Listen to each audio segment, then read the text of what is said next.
দ্বিতীয় বিষয় আমাদের নিয়োগ প্রক্রিয়া। নিয়োগ প্রক্রিয়া নিয়ে আপনারা জানেন এত কেস হয়েছে যে শেষ পর্যন্ত বিষয়টি আসলে কোন জায়গায় দাঁড়িয়ে আছে সে বিষয়টি বোঝা অনেক সময় কঠিন হয়ে যায়। আমরা আমার দপ্তর সব দিক বিবেচনা করে এসএসসির আইন,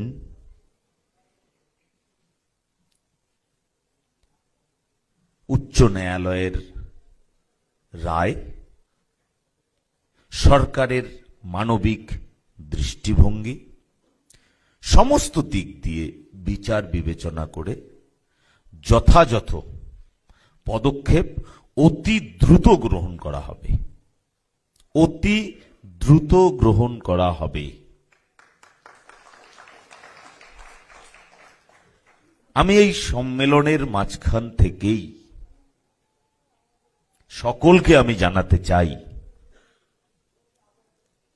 যে 2016-র SLST, group C, group D, 2025-এর এসএলএসটি, এই সমস্ত বিষয়ে আমার এবং আমাদের খুব ভালোভাবে জানা আছে। আপনাদের অনুরোধ করছি পুনরায় এই বিষয় নিয়ে আমার সঙ্গে সাক্ষাৎ, আমার ফোনে বড় বড় মেসেজ, আমার মেইলে অজস্র মেইল আর করবেন না, এই অনুরোধটুকু রাখছি। বিষয়গুলো আমাদের পুরো জানা, কারণ এই বিষয়টি আমার সামনে এখন সবচেয়ে বড় একটি দরজা। এই দরজাটা ভেদ না করলে আমি এর পরের ঘরে আমি যেতে পারছি না। এটাকে আমার ভেদ করতেই হবে। তো সেই কারণে এই দরজা খোলার জন্য আমরা নিরন্তর প্রয়াস করে যাচ্ছি।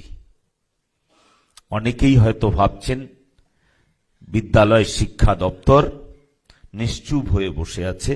আমরা নিশ্চুপ হয়ে বসে নেই।